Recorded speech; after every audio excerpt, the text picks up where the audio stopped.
ஆன்மீக சொந்தங்கள் அனைவருக்கும் அன்பான மாலை வணக்கம். நாம் நம்மளுடைய சேனலில் தொடர்ந்து நிறைய சுவாரஸ்யமான ஆன்மீகம் சம்பந்தமான தகவல்களை தான் பார்த்துட்டு வந்துட்டு இருக்கோம். ஸோ இன்றைக்கி நம்ம என்ன பார்க்க போகிறோம் அதில் அப்படின்னா, பொதுவாக ஒவ்வொரு ராசிக்காரர்களுக்குமே தனித்துவமான தன்மைகளானது இருக்கும். அந்த வரிசையில் இன்றைக்கி நம்ம பார்க்கக்கூடிய ராசிக்காரங்க ரொம்பவே அதிகமான ஆளுமை திறனானது அதிகம் இருக்கக்கூடியவங்க தான்.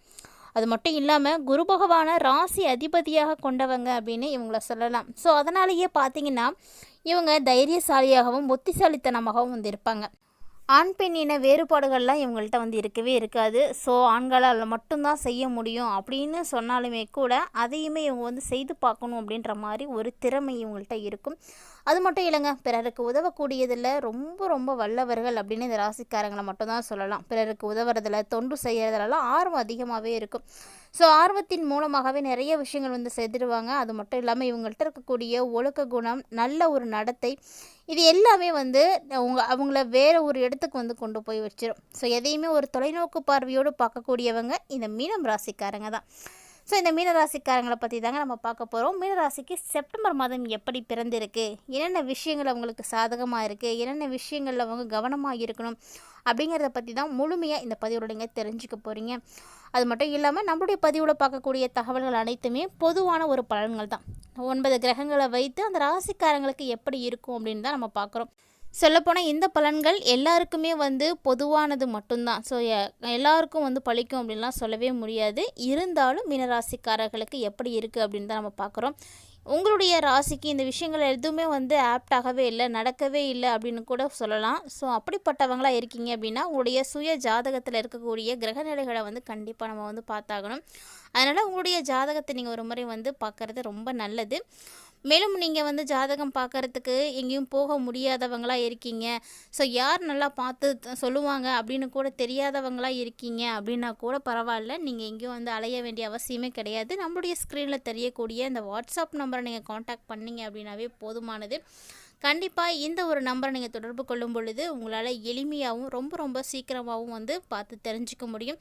ஸோ ஒவ்வொருவருமே உங்களுக்கான பலன்களை நீங்கள் முழுமையாக தெரிஞ்சுக்கணும் அப்படின்னு ஆசைப்பட்றீங்கன்னா கண்டிப்பாக இந்த நம்பரை காண்டாக்ட் பண்ணிக்கோங்க. அது மட்டும் இல்லாமல் ஒவ்வொரு ராசிக்காரர்களுமே உங்களை நீங்கள் ஃபஸ்ட்டு அனலைஸ் பண்ணிக்கோங்க. நீங்கள் எப்படி என்ன செய்யலாம், என்ன செஞ்சால் உங்களுக்கு எப்படி இருக்கும், எந்த டைமில் உங்களுக்கு எல்லாம் நல்லது நடக்க போகுது, ஏதாவது ஆபத்துக்கள் வரப்போகுது அப்படின்றதையெல்லாம் முழுமையாக தெரிஞ்சுக்கணும் அப்படின்னா கண்டிப்பாக உங்களுடைய சுய ஜாதகத்தை பார்க்கும்போது தான். அதனால் இந்த ஒரு எண்ணை நீங்கள் தொடர்பு கொண்டு உங்களுக்கான பலன்களை நீங்களே முழுமையாக பார்த்து தெரிஞ்சுக்கோங்க. ஸோ மீனராசி நேர்களை பொறுத்த வரைக்கும் செப்டம்பர் மாதம் ஒரு அட்டகாசமாகவே வந்து இருக்குது அப்படின்னே சொல்லலாம். யார் யாருக்கு அப்படின்னு பார்த்தீங்கன்னா, இந்த உத்திரட்டாதி நட்சத்திரம் இருக்கக்கூடியவங்களுக்கு தான் ஒரு கடுமையான ஒரு காலகட்டமாக இருக்க போகுது. ஸோ உத்திரட்டாதி நட்சத்திரத்தில் இருக்கக்கூடியவங்களாக இருக்கீங்க அப்படின்னா கண்டிப்பாக இந்த பதிவு நீங்கள் முழுமையாக பாருங்கள். ஏன்னா உங்களுக்கு ஒரு எதிர்மறையான விஷயங்கள் எல்லாம் நடக்க போகுது. ஸோ நீங்கள் நினைத்து பார்க்க முடியாத அளவுக்கு ஒரு சில மாற்றங்கள் கண்டிப்பாக இருக்குது. போன மாதம் வரைக்குமே 7வது இடத்தை பார்த்துட்டு இருந்த செவ்வாய் 15ஆம் தேதிக்கு அப்புறமா 8வது இடத்துக்கு வந்து வரப்போகிறாரு. ஸோ 8வது இடத்துல செவ்வாய் வந்தாலே பண பற்றாக்குறை வருவதற்கு வாய்ப்பு நிறைய இருக்குது. பணத்தில் வீண் செலவுகள் ஏற்படும். பணத்தை நீங்கள் பத்திரமா வச்சுக்கணும். சொல்லப்போனால் அந்த பணம் உங்கள் கையில் தங்குமா அப்படின்னே சொல்லவே முடியாது. ஏதாவது ஒரு வகையில் செலவு, ஏதாவது ஒரு பிரச்சனை, அதுக்கு நீங்கள் அந்த பணத்தை வந்து செலவு பண்ணுற மாதிரி இருக்கும். கையில் வந்து காசே தங்காது. அந்த மாதிரியான சூழ்நிலைகள்லாம் இருக்கும். ஸோ இந்த டைமில் நீங்கள் எப்போதுமே கவனமாக தான் இருக்கணும். யாரையுமே நம்பாதீங்க. ஃபஸ்ட்டு யாரை நம்பி நீங்கள் பணத்தை கொடுத்தீங்க அப்படின்னாலும் அது அவ்வளோதான். அந்த பணத்தை வந்து நீங்கள் மீண்டும் எடுக்கிறது அப்படிங்கிறது சாத்தியமில்லாத ஒரு விஷயந்தான். பணத்தை நீங்கள் மற்றவங்கள நம்பி கொடுக்கும் பொழுது அதை இழந்துடுவீங்க. ரொம்ப கவனமாக இருக்கணும். அதுவும் இளைய பருவத்தினராக இருக்கீங்க அப்படின்னா நீங்கள் இன்னும் வந்து ரொம்ப ரொம்ப கவனமாக இருக்கணும். ஸோ யாருமே வந்து உங்களை வந்து எப்படியாவது ஆசாபாசம் காட்டியே மாற்றிடுவாங்க. அதனால் அந்த விஷயத்தில் கவனமாக இருங்க. கணவன் மனைவியினுடைய உறவு, காதலன் காதலினுடைய உறவு, இப்படி எந்த உறவை வேணால் எடுத்துக்கோங்க. ஆனால் கண்டிப்பாக அது பிரச்சனையில் தான் இருக்கும். ஸோ இந்த செப்டம்பர் மாதத்தை பொறுத்த வரைக்கும் பிரச்சனைகள் அதிகமாக வரத்துக்கான வாய்ப்புகள் தான் இருக்குது. ஸோ மீனராசிக்காரங்களாக இருக்கக்கூடியவங்களாம் ரொம்ப ரொம்ப கவனமாக இருங்க. அதுவும் இல்லாமல் 6ஆம் அதிபதி 7வது இடத்துக்கு வேறு வரப்போகிறாரு. ஸோ புதுசாக ஆண் பெண்களுடைய அறிமுகம் உங்களுக்கு கண்டிப்பாக இருக்கும். ஸோ பெண்களாக இருக்கீங்க அப்படின்னா நீங்கள் ரொம்பவே கவனமாக இருக்கணும். ஏன்னா புதுமையான ஆண்களுடைய அறிமுகம் கிடைக்கிறது அப்படிங்கிறது ஆபத்தானது தான். அதே ஆண்களாக இருக்கக்கூடியவங்களும் கொஞ்சம் உஷாராக இருந்துக்கோங்க. ஸோ யாருமே வந்து எந்த ஒரு தவறான ஒரு விஷயத்துலையும் போய் மாட்டிக்காதீங்க. வாய்ப்புகள் அப்படி தான் இருக்குது. அதனால் இந்த மாதிரி விஷயங்கள்லாம் நீங்கள் கவனமாக இருந்துக்கோங்க. இதெல்லாம் முன்கூட்டியே தெரிஞ்சுக்கிட்டீங்க அப்படின்னா உங்களை நீங்களே வந்து தயார்படுத்திக்கணும். ஜென்ம சனி வேறு நடந்துகிட்டு இருக்குது. ஸோ நீங்கள் ரொம்பவே கவனமாக தான் இருக்கணும். அடுத்த ஆண்டு பார்த்திங்கன்னா ரேவதி நட்சத்திரக்காரங்களுக்கு ரொம்ப ரொம்ப கடுமையாக இருக்கும். அதாவது நீங்கள் நினைத்து பார்க்க முடியாத அளவுக்கு உங்களுக்கு மன அழுத்தம் எல்லாம் ஏற்படுறதுக்கான வாய்ப்பெலாம் இருக்குது. மீனராசிக்காரர்களுக்கு ஏழரை சனியுடைய 2ஆம் கட்டமானது நடந்துகிட்டு இருக்குது. அதனால் அடுத்த ஆண்டு பார்த்திங்கன்னா ஜென்ம சனியில் யார் நண்பராக வரார் அப்படின்னு பார்த்திங்கன்னா, யார் காதலியாக வராங்க அப்படின்றதெல்லாம் ரொம்ப ரொம்ப கவனமாக தான் நீங்கள் இருக்கணும். அதுவும் 50 வயசுக்கு மேற்பட்டவர்களுக்கு தான் அட்டகாசமாக இருக்கும். அதுக்கு முன்னாடி இருக்கிற வரைக்கும் எல்லாருமே வந்து ஒரு கஷ்டமான சூழ்நிலைகளை பார்க்குற மாதிரி இருக்கும். 50 வயசுக்கு மேலே இருக்கக்கூடியவங்க பொங்குச்சனி ஆனது உங்களுக்கு நடக்க ஆரம்பிக்கும். ஸோ கண்டிப்பாக நீங்கள் முன்னேற்றத்தை பார்ப்பீங்க. 50 வயசுக்கு கீழே இருக்கக்கூடியவங்களாம் கவனமாக இருந்துக்கோங்க. வியாபாரம், தொழில், படிப்பு, உத்தியோகம், இப்படி எக்ஸட்ரா நிறைய விஷயங்களை வந்து நீங்கள் எடுத்துக்கோங்க. எல்லாமே வந்து முன்னேற்றத்தை வந்து பார்க்கணும் அப்படின்னு நினைக்கிறவங்களுக்கு கண்டிப்பாக முன்னேற்றம் இருக்கும்.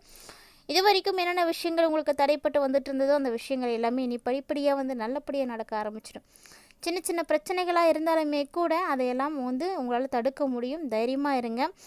ஏன்னா குரு பகவான் ஆளக்கூடியவங்க நீங்கள். ஸோ எப்போதும் தைரியத்துக்கு வந்து குறைவு இருக்காது. தைரியத்தோடு இருந்தீங்க அப்படின்னா நிறைய விஷயத்தை உங்களால் வந்து சரி பண்ண முடியும். 6ஆம் அதிபதி 7வது வீட்டில் அமரக்கூடிய ஒரு நேரம். அதனால் இந்த டைமில் மீனராசிக்காரங்களுக்கு கண்டிப்பாக மன அழுத்தம், மன வருத்தம் இதெல்லாம் ஏற்படுறதுக்கு வாய்ப்பு இருக்குது. அதுவும் குறிப்பாக வாழ்க்கை துணையால் நீங்கள் ரொம்பவே வந்து கஷ்டப்படுவீங்க. வாழ்க்கை துணையால் மன சங்கடங்கள் அப்படிங்கிறது நிச்சயம் வரும். அதனால் நீங்கள் சரியாக இருந்துக்கோங்க. ஸோ நம்ம தவறுகளை வந்து நம்ம வச்சுக்கிட்டு அடுத்தவங்க மேலே வந்து பழி போடவே கூடாது. ஸோ அதனால் மீனராசிக்குடையவங்க ஆணாக இருந்தாலும் சரி, பெண்ணாக இருந்தாலும் சரி, நீங்கள் கரெக்டாக இருந்துக்கோங்க. கண்டிப்பாக பிரச்சனைகள் இருக்குது. அந்த பிரச்சனைகள் எதிர்வரக்கூடிய நாட்கள்லேயே உங்களுக்கு ஆரம்பமாகிடும். அதுக்கான அறிகுறிகள் எல்லாமே 1, 2 உங்களுக்கு இப்பயே வந்து தென்பட ஆரம்பிச்சிருக்கும். ஸோ உஷாராக இருந்துக்கோங்க. ஏன்னா எல்லாமே வந்து நம்மளால் வந்து சரி பண்ண முடியாது. புத்திசாலித்தனமாக இருந்துட்டீங்க அப்படின்னா தப்பிச்சிடுவீங்க. மதத்தினுடைய பிற்பாதி பார்த்திங்கன்னா பெரிய அளவுக்கு நம்பக்கூடிய உறவுகளாலேயே உங்களுக்கு சோதனைகள் வரும்.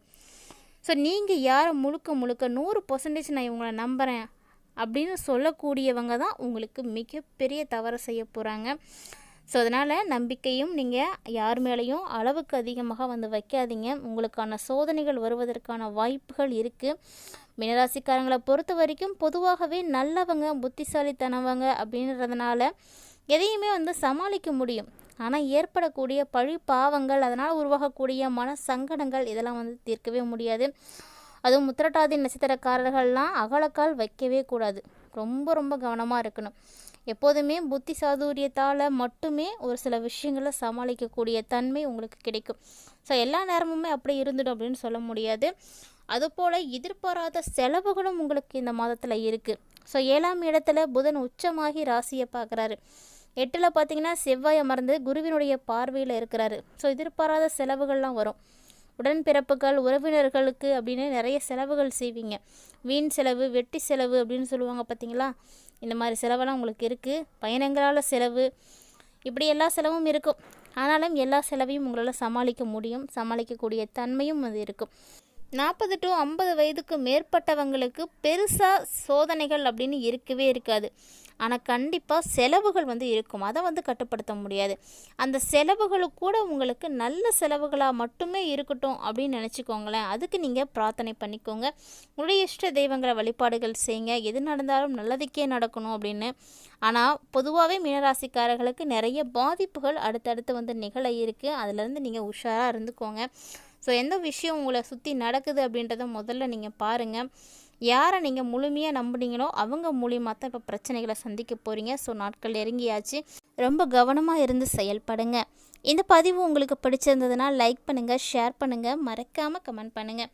இது மட்டும் இல்லைங்க, இது போல் பல இன்ட்ரெஸ்டிங்கான தகவல்கள் பார்த்திங்கன்னா நம்மளுடைய சேனலில் நம்ம தினம்தோறுமே பதிவேற்றம் செய்துட்டு தான் இருக்கோம். இது வரைக்கும் நீங்கள் நம்ம சேனலை பார்த்ததே இல்லை அப்படின்னா மறக்காமல் நம்ம சேனலை ஒன்ஸ் விசிட் பண்ணி பாருங்கள். உங்களுக்கு அதில் இருக்கக்கூடிய தகவல்கள் அனைத்தும் பிடிச்சிருக்குன்னா ஃப்ரெண்ட்ஸ் அண்ட் ஃபேமிலியோட ஷேர் பண்ணிக்கோங்க. அவர்களும் பார்த்து பயன்பெறட்டும்.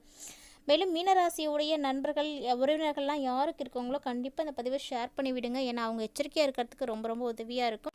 மேலும் இந்த பதிவில் நீங்கள் பார்த்து தெரிஞ்சிட்டு இருக்கக்கூடிய நிறைய சுவாரஸ்யமான தகவல்களை போல மீண்டும் மற்றும் ஒரு ஆன்மீக தலைப்பில் சந்திக்கலாம்.